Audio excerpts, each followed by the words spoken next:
할렐루야. 네, 우리 옆에 분 뒤에 분 인사하겠습니다. 모든 것이 하나님 은혜입니다. 네, 은혜입니다. 네, 자 오늘 이 날에 드보라와 바락이 노래하여라는 제목으로 5번째 강해 설교 하겠습니다. 자, 이제 사사기 서론을 지나서 이제 사사기 3장으로부터 시작돼서 본격적인 사사들의 이야기가 이제 등장합니다. 이제 사사들을 다 살펴볼 수 없지만 온니엘, 에훗, 삼갈, 이제 드보라를 지난 거예요. 그래서 지난 시간에 우리 사사기 4장에서 두 여자, 두 남자 등장한다 그랬죠? 드보라와 야엘, 그 다음에 바락과 시스라 이렇게 네 명의 사람이 등장했고요. 그 중에서 드보라는 이제 승리를 주신 하나님을 이제 오늘 본문 사사기 5장에서 찬송합니다. 그러니까 참 드문 거예요. 그러니까 이렇게 사사가 나왔다고 무조건 승리의 찬양 노래를 부르는 게 아닌데 드보라는 뭐 특별했던 것 같아요. 그래서 이 5장의 이 전체를 하나님을 찬양하는 노래로 전부 다 이렇게 집어 넣어놨어요. 그래서 그 찬송의 의미가 무엇인지 이렇게 승리의 찬양을 부르는 것이 이제 성경에 많이 나오진 않지만 이제 조금 종종 나오거든요. 예를 들면은 이제 출애굽기 15장에서 홍해를 가르시고 건너게 하신 그 하나님을 경험했잖아요. 그러니까 그때 미리암과 모세가 막 하나님을 찬양하는, 그러니까 온 천지를 지으신 하나님이 우리를 살리셨다. 바다도 가르시고 뒤에 오는 애굽의 적군들도 물리치시는 하나님, 그걸 보고 난 다음에 그냥 모든 백성이 하나님을 찬양하는 그런 모습이 나오죠. 마찬가지로 하솔왕 야빈과 철병거 900대를 가진 스시가 아니라 시스라를 스시가 먹고 싶어서 그런가 봐요. 하여튼 그래서 그것을 이제 물리친 사건도 이제 놀라운 사건이기 때문에 아마 노래로 이렇게 찬양을 했던 것 같아요. 만약에 이 전쟁에서 패했다면 아마도 애굽 땅에서 종살이했던 그 고통과 아픔, 그것을 아마 또 되풀이되는 역사가 되지 않았을까? 그러니까 그것을 막아주신 하나님께 감사 찬양을 올려드리는 그런 모습입니다. 자, 그렇다면 출애굽에서 광야에서 가나안 땅에서 여기까지 오게 된 그런 모든 역사의 과정에서 하나님 만약에 드보라가 졌다면, 패했다면 여기까지 올 이유가 없잖아요. 그러니까 하나님께서 여기서 이기게 하셔서 하나님 영광 받으옵소서, 하나님이 이기게 하셨습니다. 저는 힘이 없고 능력이 없는데 하나님이 다 하셨습니다. 그래서 하나님을 높여드리는 거죠. 그런데 이제 리더로 세울 만한 남자가 없었던 것, 그죠? 그래서 여선지자를 세울 정도로 형편이 없었고, 바락이라는 사람은 이름은 벼락 같은 그런 이름은 아주 거창한데, 그런데 그런 능력이 있음에도 불구하고 자기 죽을까 두려워서 거부하고, 그리고 들염소 같은 야엘을 통해서 역사하실 정도로 인물도 없고 용기도 없고 형편도 안 좋은 상황이었는데, 그러나 전적인 하나님의 방법으로 승리하게 됐다는 거죠. 이것이 놀라운 하나님의 사건이고 이것이 너무나 큰 사건인 줄로 믿습니다. 그래서 여러분, 주의 일은요, 뭐 힘세고 능력 있는 사람이 하는 게, 많이 배우거나 막 그렇게 권세 있는 사람이 하는 게 아니라 딱 보면 믿음 있는 사람, 그래서 끝까지 사명 감당하려고 하는 사람, 그런 사람들이 하나님의 일을 감당하더라고요. 그래서 이 말씀을 통해서 우리에게 주시는 메시지는, 하나님께서는 홍해가 갈라지는 것 같은 그런 전적인 하나님의 기적을 보여주시지만, 때때로 하나님은 드보라와 야엘과 같은 아주 연약한 여성을 통해서도, 아주 연약한 그런 존재를 통해서도 하나님께서는 위대한 역사를 이루어내신다라는 것을 잊지 마시기 바랍니다. 여러분을 통해서도 그 일을 감당하세요. 언제인지 모르겠지만 나는 그냥 나이도 많고 힘들고 나는 가진 것도 없는데, 아니에요. 하나님의 때가 되면 하나님께서는 여러분들의 기도가 내가 아니어도 내가 간절히 기도하면 하나님께서 그런 역사가 일어날 줄로 믿습니다. 아멘. 할렐루야. 아멘. 이번에 안양교회 가서 우리 청년들이랑 풋살 대회를 했는데 남자팀 여자팀 둘 다 깨졌어요. 3대1로 지고 2대0으로 졌는데, 근데 느낀 건 뭐였냐면, 이런 걸 생각을 갖게 됐어요. 우리 청년들이, 거기는 뭐 청년들이 수백 명이니까 뭐 그 중에서 풋살 잘하는 사람들을 뽑은 거예요. 뭐 선수 출신도 있고, 그러니까 솔직히 얘기하면 이길 수가 없죠. 이길 수가 없지만 우리는 유니폼을 입고 거기는 유니폼도 없어. 그냥 막 이상한 거 입고 딱 나오는데도 그냥 선수 출신이니까 막, 와, 그냥 뭐 공이 이리 갔다 저리 갔다 이리 갔다 저리 갔다 하고 꼬링이야. 안양교회는 이리 갔다 공이 이렇게 하다가 골인이에요. 근데 우리는 막 그냥 넘어지고 자빠지고 막 그렇게 하면서 이렇게 하면서 야 그래도 간신히 한 골을 넣었는데 그 골키퍼가 뻥 차는데 그 골키퍼가 찬 게 들어갔어요. 우리는 실력으로 이긴 게 아니라 골키퍼가 찼는데 아이 설마 저기 들어갈까 하고 이러고 있다가 싹 들어갔어요. 그래가지고 한 골을 딱 넣은 거죠. 근데 우리 부장님이랑 천희영 권사님이랑 생각하기 뭐냐면 하나님 우리 교회에 하나님 우리 청년들이 마음껏 뛰놀 수 있는 풋살장을 주시옵소서. 우리 아이들이 마음껏 놀 수 있는 그런 플레이스테이션을 좀 플레이 존을 좀 주시옵소서. 그런 장소가 좀 있으면 좋겠습니다. 이 아이들이 같이 뛰어놀고 여러분 교회 공간이라는 게 한번 보세요. 일주일 내내 놀아요. 예? 여기는 제일 많이 사용하는 공간이 여기예요. 새벽 예배 드리죠. 수요 예배 드리죠. 아이들 예배 드리잖아요. 제일 많이 사용하는 공간. 나머지 공간은요. 제 집무실 말고는 거의 진짜 사용 안 하는 거예요. 노는 거예요. 그렇잖아요. 노는 공간이 너무 많아요. 근데 이런 공간을 하나님 정말 아이들이 이렇게 막 풋살도 하고 농구도 하고 아멘 좀 해보세요. 아이들이 이렇게 모일 수 있는 그런 공간들이 있으면 얼마나 좋을까. 스터디 카페가 있으면 얼마나 좋을까. 이런 거 있잖아요. 여러분 기도하세요.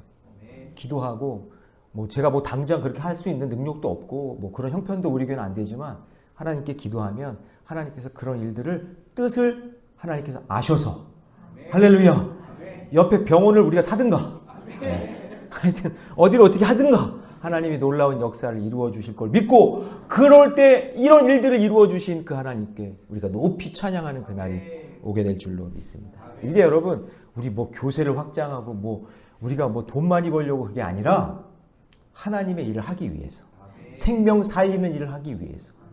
그러니까 여러분 부흥하는 교회는 다 이유가 있다니까요. 부흥하는 교회는 다 이유가 있어요. 다 이유가 있어요. 근데 지금 부흥 안 되는 교회도 다 이유가 있어요. 왜냐하면 추락하는 건 다 날개가 있잖아요. 핑계 댈 게 너무 많단 말이에요. 근데 우리가 정신을 딱 차리고 어떤 일에 집중해야 될지를 알고 그 일을 감당할 때 우리가 함께 놀랍게 찬양하는 그날이 오게 될 줄로 믿습니다. 자, 그래서 1절은 이렇게 시작됩니다. 같이 있습니다. 시작. 이날에 드보라와 아비노함의 아들 바락이 노래하여. 자, 1절을 잘 보시면 마치 드보라와 바락이 듀엣으로 함께 노래 부르는 것 같죠? 근데 여러분 원문을 보면 뭐냐면 드보라 혼자 부르는 독창입니다. 드보라가 독창을 하고 난 다음에 그 이후에 바락이 뒤에서 그냥 좀 예를 들면 마치 코러스 넣어주는 것 같은 그런 느낌. 우리나라로 창으로 하면은 창하는 사람이 막 춘향가를 막 열심히 부르면 고수가 뒤에서 딱 얼쑤 막 그러는 거 있잖아요. 막 이렇게 하면서 그런 이제 분위기로 이제 노래를 부르는 거예요. 그러니까 전쟁의 승전가를 중에서 메인 솔로 파트가 드보라예요. 그랬는데 이 전쟁의 승전가를 부르려면 그래도 여러분 전쟁에서 이긴 거잖아요. 그리고 전쟁이니까 진짜 막 멋진 바리톤이 막 나와가지고 바락이 바리톤이었나 모르겠지만 하여튼 이런 남성의 굵은 목소리로 전쟁에 관련된 그런 승리의 노래를 불러야 되지 않겠어요? 그렇잖아요. 전쟁에서 이긴 거니까. 예를 들면 우리나라 군가 중에 높은 산 깊은 골 적막한 산아 눈 내린 전선을 이렇게 불러야 돼요. 우리는 간다 이렇게요. 제 10대 군가를 다 외웠어요 제가. 군가 다 그렇게 막 멋지게 전쟁에서 이겼으니까 그런 노래를 불러야 되는데 이런 목소리가 나와야 되는데 여성의 음성이 들리니까 어떻게 보면 어울리지 않게 보이는 거죠. 5장이. 드보라? 여자가 노래 불러? 이렇게. 그래서 사사기 5장의 전체적인 분위기가 뭐냐면 하나님께서 그 백성을 구원하시는데 그 구원의 사역에 누구를 사용하시느냐? 이걸 보는 거죠. 인간적인 생각에는 어떻게 용맹한 장군이 나오거나 아니면 힘있고 능력 있는 탁월한 사나이가 딱 나타나가지고 막 칼을 휘두르면서 그렇게 싸우는 것이 아니라 하나님이 찾으시는 사람은 믿음의 사람이라는 거죠. 믿음의 사람. 모두가 안 된다고 이야기할 때 믿음을 가지고 기도하고 하나님께서 우리에게 승리를 주신다라고 믿는 그 사람을 하나님이 사용하신다. 그래서 또 하나의 중요한 것이 노래로 하나님을 찬양했다는 거죠. 이게 예배에 여러분 많은 부분을 차지하는 것이 우리 교회도 그렇지만 찬양이잖아요. 찬양이 굉장히 많이 차지하죠. 예를 들면 찬양팀도 있고 성가대도 찬양하고 우리 예배 형식도 보면은 우리 다 같이 일어나서 여기에 모인 우리 그렇게 찬양하잖아요. 그렇죠? 그리고 마지막 찬양은 뭐죠? 진정한 예배가 막 숨쉬는 교회 하면서 이런 교회 되게 하소서 이런 찬양하잖아요. 그러니까 시작도 찬양, 끝도 찬양. 그러니까 왜 이렇게 노래를 많이 부를까? 왜 이렇게 찬양을 많이 할까? 이런 생각을 한번 해보면 어떤 사람은 목사님 예배 전에 목을 좀 풀어야 되니까 우리가 노래를 좀 해야 돼. 아니 목 푸는 건 담임 목사가 해야지 여러분들이 무슨 목을 풀어요. 이제 그거는 아닌 것 같고 그 다음에 어떤 분은 그래요. 이 목사님 우리가 말씀 듣기 전에 분위기를 이렇게 띄워가지고 이렇게 마음의 문을 이제 활짝 열고 이렇게 분위기 띄우려고 하는 거 아닌가요? 그렇게 생각할 수도 있겠죠. 또 어떤 분은 그래요. 준비 찬양합시다. 은혜 받을 준비를 해야 되니까 찬양을 해야 된다. 이렇게 생각하는 사람들도 있죠. 그런데 그게 아니라 우리의 예배 대상은 오직 하나님이에요. 믿으십니까? 예. 그러니까 우리가 찬양을 부를 때 내 목 풀려고 찬양하는 게 아니에요. 예, 성가대도 여기 많이 계신데 잘 들으셔야 돼요. 내 목 풀려고 아니면 내가 뭐 분위기 좀 띄워보려고 예배 드리는데 분위기 띄우려고 그거나 아니면 은혜 받을 준비하거나 이거 새벽마다 그러니까 전사님 전달 좀 해주세요. 예, 이거 계속 이렇게 소리가 나니까 은혜 받을 준비하려고 준비 찬양하는 거 그거 아니란 말이죠. 오직 찬양 자체가 예배예요. 자 따라해 봅시다. 찬양 자체가 예배다. 그러니까 여기 준비 찬양에서 오늘 수요 예배도 우리 찬양팀이 같이 전사님이랑 이렇게 찬양을 하는데 이거를 내가 노래 뭐 잘 부르려고 이걸 나타내려고 하거나 뭐 내가 뭐 기술적으로 뭐 하려고 하나 준비 찬양이 아니에요. 준비 찬양이란 말은 없어요. 성경에. 없어요. 찬양하는 것 자체가 뭐예요? 예배예요. 예배. 나는 지금 예배를 드리고 있는 거예요. 찬양으로. 믿으십니까? 예. 그래요. 그게 너무나 중요한 걸 지금 하고 있는 거죠. 그래서 찬양할 때 찬양 받으실 대상이 분명해야 돼요. 박자 맞히냐 안 맞히냐 음정이 틀리냐 안 틀리냐 물론 잘하면 좋겠지만 인간은 실수하잖아요. 인간은 연약하잖아요. 그러니까 그 실수했네 틀렸네 못하네 잘하네 거기에 집중하면서 모든 예배의 대상을 빼앗기면 안 되는 거예요. 우리는 그냥 하나님께 집중하고 하나님을 예배하는 거예요. 틀릴 수도 있고 좀 안 맞을 수도 있어요. 그래도 하나님께 집중하며 예배한다. 그런 것 때문에 나중에 뭐 박자를 못 맞췄네 뭐 했네 그렇게 얘기할 필요가 없어요. 여러분 다 전문가도 아니잖아요. 우리는. 그렇죠? 그러니까 찬양할 내용이 합당한 가사로 전달되는 것 그거는 이제 중요하죠. 그러므로 우리가 찬양할 때에 놓치면 안 되는 두 가지. 첫 번째, 찬양할 대상을 놓치면 안 돼요. 우린 누굴 찬양하는 거예요? 찬양 인도자 찬양하는 거예요? 성가대 찬양하는 거예요? 담임 목사 찬양하는 거예요? 아니에요. 오직 하나님만 찬양 받으시는 거예요. 그거예요. 그 다음에 찬양할 정당한 가사. 내가 한 문장 한 문장 가사 부르는 그 내용을 잘 묵상하면서 이 가사 속에 은혜가 담겨있고 하나님의 생각이 담겨있구나. 하나님의 마음이 담겨있구나. 그런 마음으로 찬양을 불러야지. 그냥 잘하네 못하네 누군 하네 안 해 그런 거 신경 쓸 필요가 없어요. 그럼 찬양 부르다가 은혜 되면 나도 일어서서 손을 들고 찬양하고 박수치고 찬양하고 박수치라고 얘기하지 않아도 은혜가 되면 박수치고 하나님 은혜를 깨닫다 보면 나도 모르게 일어나서 찬양하고 방언으로도 찬양하고 울면서도 찬양하고 그걸 하나님께 집중하고 가사에 집중하니까 그게 되는 거지. 누가 손 들고 찬양하면 유별나 그냥 얌전하게 찬양하고 그러지 뭐 이렇게 손까지 들고 왜 박수를 치고 왜 저래. 그거는 진짜 무식한 거예요. 정말 모르는 거예요. 그거는 그 사람의 믿음의 세계에서 내가 하나님을 박수치고 싶고 내가 하나님을 손 들고 싶고 나는 방언으로 찬양하고 싶은데 왜 그 사람이 잘하네 못하네 여러분들이 뭐라고 하냔 말이에요. 그거는 진짜 잘못된 생각이에요. 하나님께 집중하고 가사에 집중하다 보면 나도 모르게 나오는 거예요. 믿으시기 바랍니다. 네. 그래가지고 예전에 그 교단마다 다른데 그냥 기도하고 찬양할 때 박자 안 맞히고 방언으로 하고 자기 마음대로 한다고 그냥 조용히 불러다가 당신은 따로 가서 예배드리라고 막 이러고 교회도 못 나오게 하고 그러고 그런 거 아니에요. 아니 그 찬양이 듣기 싫고 그 노래 그 기도가 언짢으면 자기 혼자 골방에 가서 기도하든가 자기 혼자 골방에 가서 찬양을 하든가 자기가 가야지. 그쵸? 맞죠? 왜 은혜 받고 찬양하려고 하는 사람들, 왜 그렇게 기도하는 사람들을 왜 우리가 정죄하고 우리가 함부로 판단해서 하냐 그런 얘기예요. 잘 한번 생각해 보세요. 응? 너무나 중요한 거예요. 그러니까 지금 전쟁에서 이겼는데 야 이거 남자가 찬양해야 되고 막 이렇게 성가대가 막 와가지고 찬양해야 되는 거 아니야? 드보라가 혼자 막 찬양하는 게 이게 뭐 이렇게 은혜가 될까? 아니에요. 하나님은 그 마음 중심을 보고 있는 거예요. 언제나 찬양 받으실 분이 하나님이라는 것을 잊지 말고 내 기분에 취하거나 내 목소리에 취하거나 다른 사람을 보거나 박자 음정 그거 중요한 게 아니에요. 내가 지금 누구를 찬양하고 있느냐? 그리고 내가 어떤 내용으로 찬양하고 있느냐? 그게 중요한 거예요. 그러니까 찬양하면서 다른 것에 마음 뺏기거나 자기 기분에 빠지면 안 돼요. 예? 그래서 여러분 2절 같이 한번 읽습니다. 다 같이 시작.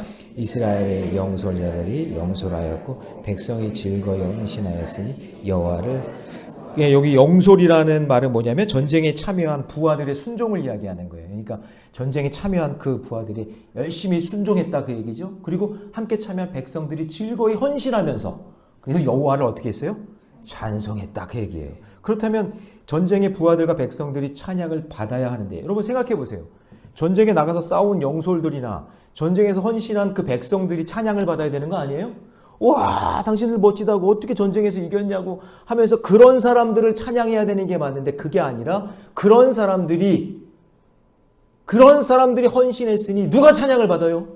하나님이 찬양을 받는 거예요. 그러니까 찬양의 대상은 인간이 열심히 했다고 해서 그 인간이 받는 게 아니라 죄송해요. 인간 그러니까 이게 좋은 말인데 그 인간 저 인간 그러면 좀 기분이 나쁘죠?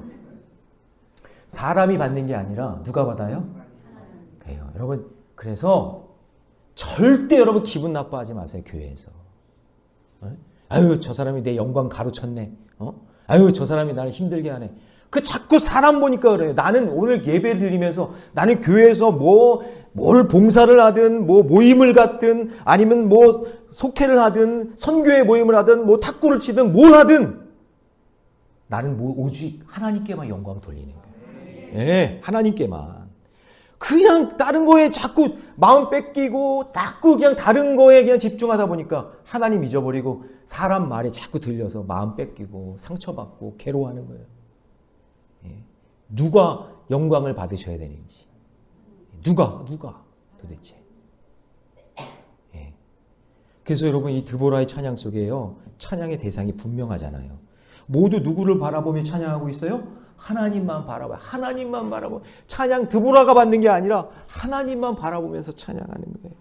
그러니까 이 모든 전쟁의 승리는 하나님이 통치하셔서 하나님께서 부하들에게 순종하게 했고 백성들이 헌신하게 하신 그 하나님을 찬양하는 거예요. 믿으십니까? 네. 이거 확실히 정리하세요. 오늘 여기 오신 분들은 하나님을 찬양하는 거지. 맞아. 세상 노래랑 다른 게 있어요.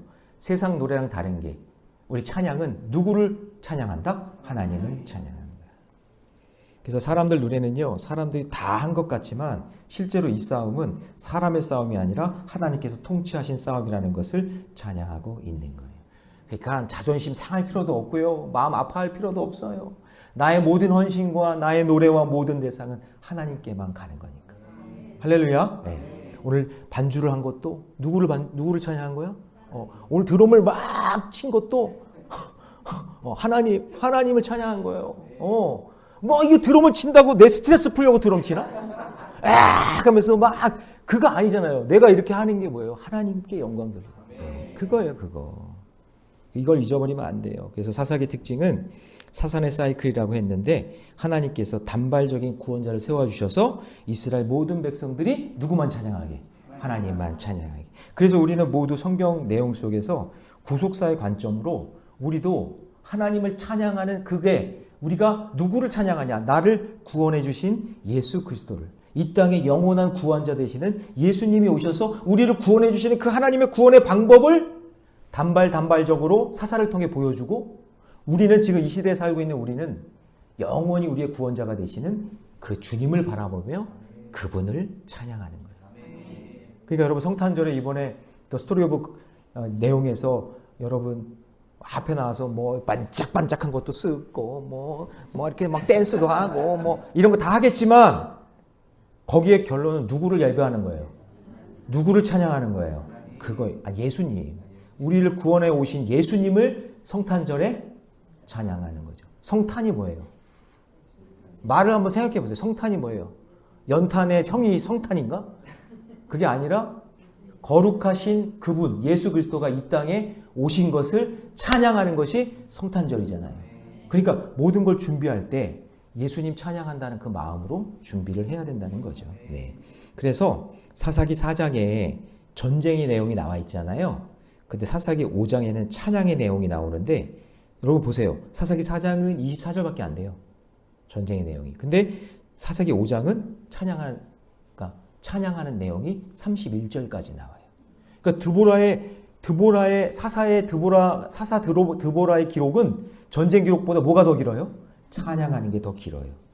자, 그래서 전쟁에 대한 업적이 기록이 아니라 전쟁을 통해 하나님이 통치하시고 하나님이 역사하셨다. 이거를 보여주기 위함인 거죠. 그래서 여러분 예수님도 이 땅에 오셔서 하나님 아버지의 일을 위해 오셨어요. 예수님이 자기가 높임받고 자기가 거룩하게 그런 쓰임받는 것을 자랑하지 않고 자 한번 읽어볼까요? 요한복음 10장 31절 시작. 만일 내가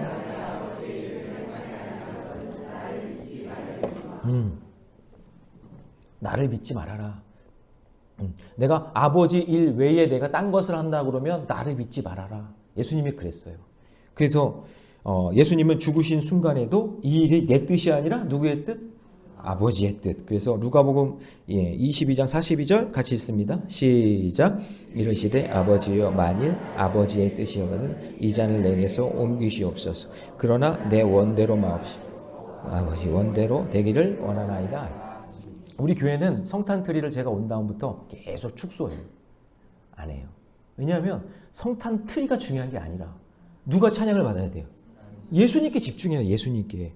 여러분 이제 성탄절 가까이 오면 반짝반짝하면서 막 그냥 이렇게 보여요. 물론 그건 방법으로 뭔가를 드러내려고 하겠죠.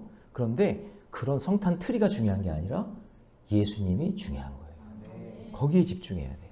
그래서 우리는 성탄 트리 우리 교회에다가 하지 밖에 보이게 막 번쩍번쩍 그렇게 안 해요. 네, 그런 의도가 담겨져 있다는 것을 여러분 아시죠? 목사님 우리 교회는 왜 그거 번쩍번쩍 트리 같은 거 왜 밖에다가 안 하나요? 그 반짝반짝 트리 하는 거 그게 그렇게 예수님을 드러내는 일일까요? 잘 한번 생각해 보라는 거죠. 아예 그냥 여러분들이 가서 복음을 전하는 것이 훨씬 더 나은 거예요. 그렇죠? 무엇이 중요한지 그것을 깨달아야 됩니다. 그리고 십자가상에서 마지막 순간에 아버지 뜻을 다 이루셨어요. 다 이루셨다. 누구의 뜻을? 예수 자신의 인간 예수의 뜻이 아니라 아버지 하나님의 뜻을 다 이루었어요. 그 아버지 하나님의 뜻이 뭐예요? 생명을 살리는 거거든요. 그 일을 이루신 거예요.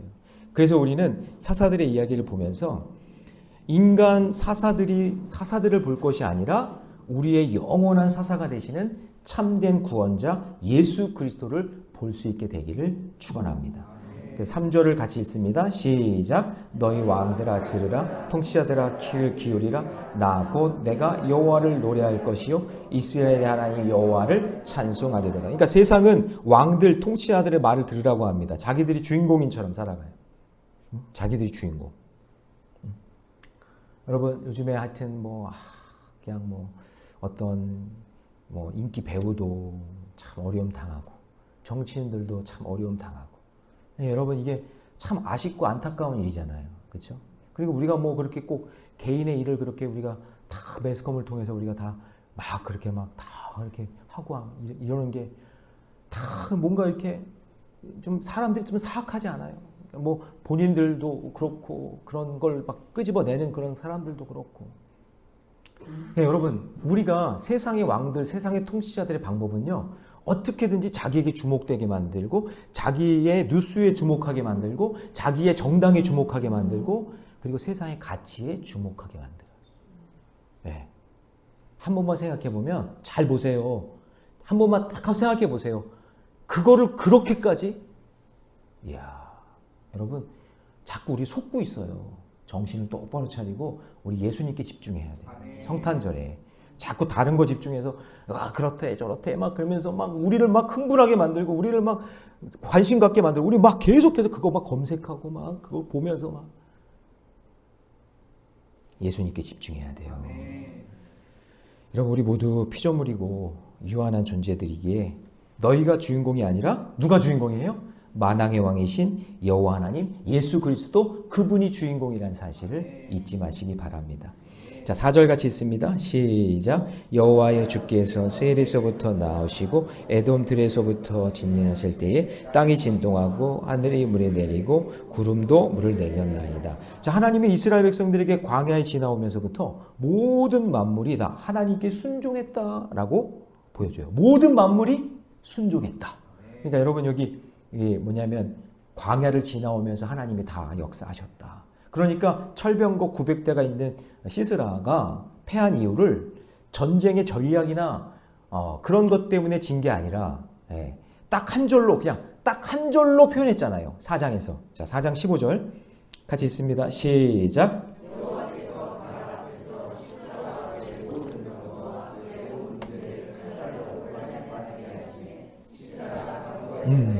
도만. 예, 그냥 이걸로 그냥 그렇게 딱 패했다. 그냥 이것도 여기에도 집중하지 말라 그 얘기예요. 일을 하신 분이 누구예요? 하나님이니까. 이 칼날로 표현한 것이 이게 진짜 칼날이 아니라 하나님께서 비를 내려서 그때 그 천이 거기가 기송강이 완전히 진창이 되게 만들었잖아요. 그래서 진창이 만들어서 철병거 900대가 왔지만 꼼짝 못하게 만드는 그런 기적을 했는데 그 사람이 한 거예요? 하나님이 한 거예요? 하나님이 하셨으니까. 그래서 여러분 20절 같이 있습니다. 시작. 별들이 하늘로부터 쏘아오되 그들이 다니는 길에서 시스라와. 그러니까 여기서 별들이라는 것을 저는 이렇게 생각해요. 이게 별들이 어떻게 하늘로부터 싸우지? 그래서 제가 다른 번역본도 다 봤더니 거의 대동소이해요. 별들이 하늘로부터 싸우되 그들이 다니는 길에서 시스라와 싸웠다. 별들이 막 내려와서 싸웠다. 이거를 그냥 어떻게 제 해석을 못하겠지만 어쨌든 전 이런 생각이 드는 거죠. 우주를 통치하시는 하나님께서 우리가 생각할 수 없는 방법으로 하나님께서 일하시고 역사하셨다. 하나님께서 싸우시고 이기셨다. 그러니까 인간의 승리가 아니라 하나님의 승리이다. 맞죠? 예. 그래서 21절은 조금 구체적인데 같이 있습니다. 시작. 그 손강은 그 무리를 표류시켰으니 이 기손강은 내가 영원하 내가 힘 있는 자를 밟았다. 그러니까 여기서 기송강이 막 범람해가지고 그쵸 진창을 만들어가지고 꼼짝 못했다. 그래서 아마 이렇게 진창을 만들 정도로 비가 왔으면 하늘에서 구멍이 난 것처럼 막 비가 내렸겠죠. 그거를 막 장대비같이 내리는 그것을 아까 얘기한 것처럼 별들이 하늘 위에서부터 싸웠다 이렇게 표현한 건지는 모르겠지만 인간의 방법이 아니라 하나님께서 그 싸움을 이기게 하셨다 라는 것을 보여주고 있는 거죠. 그래서 기송강에 갑자기 와디 현상이 나타나가지고 범람해서 꼼짝 못하게 만들고 시스라가 도망갔죠. 우주를 통치하신 하나님은 전혀 예상할 수 없는 하나님의 방법으로 시스라를 이기게 하셨고 찬양하게 하신 줄로 믿습니다. 여러분 살면서 저는요 그런 게 너무 많이 있으니까 그런 얘기하면 진짜 밤새도 모자랄 정도로 하나님께서 정말 내 생각과는 다르게 역사하실 때가 있잖아요. 여러분도 경험해 보셨죠? 그 하나님을 경험해야 돼요. 그래서 우리는 날마다 하나님이 하신 일을 기대하고 인정하며 사시기를 바랍니다. 그리고 이런 구원의 사건이 하나님의 방법으로 내 삶에도 일어나게 해달라고 기도해야 돼요.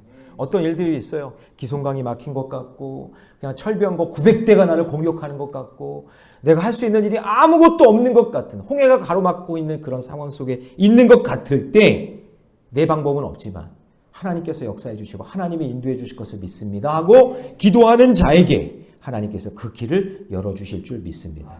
여전히 내 방법대로만 해결하라고 하고 하나님의 통치하심은 무시하고 그걸 인정하지 않고 있었다면 여러분 회개하셔야 돼요. 나는 열심히 살고 있지만 이 모든 결과는 하나님께서 인도해 주실 것입니다. 나는 그 믿음으로 사셔야 된다 그 얘기예요. 그래서 마치 자기 능력으로 다 이룬 것처럼 살면 그것은 교만이고 그건 죄악입니다. 드보라가 노래 안 했을 거예요. 내가 있어 내가. 이렇게. 그러니까 여러분 자수성가라는 말 하지 마세요. 내가 고생하고 고통스럽게 여기까지 왔지만 그 모든 길을 열어주신 건 누구예요? 하나님이래요. 하나님. 그러니까 우리는 신수성가예요. 하나님이 그렇게 해주셨어요. 예. 그렇다면 우리는 반대 정신으로 내 삶의 모든 일은 하나님이 하신 것이고 그거를 고백하고 그것을 노래하고 그것을 찬양하고 그러니까 여기까지 인도해 주신 분이 하나님입니다. 그거를 전하고 울더라도 그걸 전하는 거예요. 그게 여러분 우리의 본분인 줄로 믿습니다. 그러니까 드보라가 한 것은요 당연한 거예요. 왜냐하면 자기가 한 게 아니라 하나님이 하셨으니까 이거 하나님이 하신 겁니다 하고 찬양하고 그리고 노래하면서 그것을 지금 우리에게 전해주고 있는 거죠. 그래서 오늘 본문 5장을 보시면 노래하라 찬송하라 전파할지어다 이런 말이 계속 나와요. 근데 여러분 이거에서 우리 핵심이 뭐냐면 12절이에요. 12절 같이 한번 읽어봅니다. 시작. 깰지어다 깰지어다 드보라여 깰지어다 깰지어다 너는 노래할지어다 일어날지어다 바라기여 아비노함의 아들이여 내가 사로잡은 자를 끌고 갈지어다. 자 여기 지금 이제 뭔가 이렇게 깨어있다라는 얘기는 잠들어 있지 말라라는 말로 이제 들리잖아요. 근데 4번이나 반복해서 얘기해요. 깰지어다 깰지어다 드보라여 깰지어다 깰지어다. 그러니까 여러분 이 성경에서 숫자 4가 상징하는 게 뭐냐면은 사방천지 그러니까 동서남북의 땅을 이야기하는 거거든요. 4번 4는 땅의 숫자예요. 땅의 숫자. 그러니까 성경에서도 사방은 천지 만물을 이야기하는 것처럼 온 천지 만물이 하나님을 찬양하기 위해 깨어 있으라 그 얘기예요.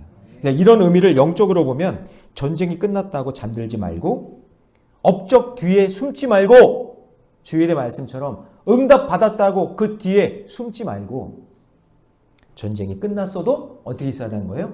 깨어 있어라. 깨어 있어라. 전쟁이 끝나고 응답받고 하나님 뜻대로 다 이루어졌어도 지금 드보라 너 전쟁 이겼다고 거기서 끝나는 것이 아니라 깨어 있어야 돼. 깨어 있어야 돼. 깨어 있어야 돼. 깨어 있어야 돼. 끝까지 깨어 있어야 돼. 그렇게 이야기하는 거예요. 그래서 이 영적 의미로 보면은요. 이제 전쟁이 끝났지만 그래도 계속 깨어 있어라. 왜냐하면 이 모든 일을 하나님이 하셨다는 것을 너는 노래하고 찬송하고 전파하는 것이 우리의 사명이기 때문인 것이죠. 이전 일들은 하나님이 일하셨으니까 괜찮은데 이제부터 너희들이 할 일은 하나님이 하신 놀라운 일을 노래하고 찬송하고 전파해야 되니까 깨어 있어라. 모래내 교회 성도들이여 깨어 있으라. 깨어 있으라. 깨어 있으라. 깨어 있으라. 가끔 예전에 우리 교회 르네상스 시절이 있었다며요. 르네상스라는 말도 좀 이상하긴 한데 뭐 700명이 많이 모였고 자기 앉을 자리가 없어가지고 막 복도에도 막 앉고 막 이렇게 했다. 여러분 그거 옛날 이야기 지금 또 해봤자 소용없어요. 지금 우리가 깨어있지 않으면 소용이 없는 거예요. 그거 다 소용이 없어요. 그런 얘기하면 무슨 소용이 있어요. 지금 우리가 깨어서 노래하고 찬양하고 울더라도 복음을 전해야 되는 거예요. 그것이 하나님이 정말 기뻐하시는 거예요. 지금 있는 모습 그대로 하나님께 영광 돌리면서 말이죠. 그래서 이제 구원의 은혜를 경험했으니까 그 구원의 은혜를 찬양하며 살기 위해 잠들지 말고 깨어 있어야 돼요. 옆에 사람 살짝 보세요. 자고 있나? 좀 깨워주세요. 그래서 이것을 평생 전쟁을 치르고 살았던 다윗이 뭐라고 노래하냐면 시편 이제 69편이거든요. 자, 한번 읽어볼까요? 2절인데 시작. 내가 노래로 하나님의 이름을 찬송하 감사함으로 하나님을 위대하시다 하리니 이것이 소 곧 뿔과 굽이 있는 황소를 드림보다 여호와를 더욱 기쁘게 될 것이라. 이게 뭐냐면 이제 하나님의 이름을 찬양하며 사는 것이 재물 중에 가장 비싸고 고급이 황소예요. 황소. 이거는 그냥 기업과 같은 거예요. 이 황소 한 마리가 엄청난 일을 하니까. 근데 그 황소를 드리는 것보다 그러니까 하나님을 높이고 찬양하는 것이 황소 한 마리를 드리는 것보다 더 귀하다 그 얘기. 여러분들이 오늘 여기 모여서 말씀만 듣고 가는 게 아니라 여러분의 삶 속에서 하나님을 찬양하고 그분을 높이며 살아가는 깨어서 그렇게 살아가는 것이 하나님 앞에 나와가지고 엄청난 예물을 드리고 황소를 잡아 드리는 것보다 훨씬 더 귀하다라고 이야기하고 있는 거예요. 왜죠? 여러분 겉으로는요. 잘 들어보세요. 겉으로는요. 하나님 찬양하는 마음 없이 황소 잡을 수 있어요.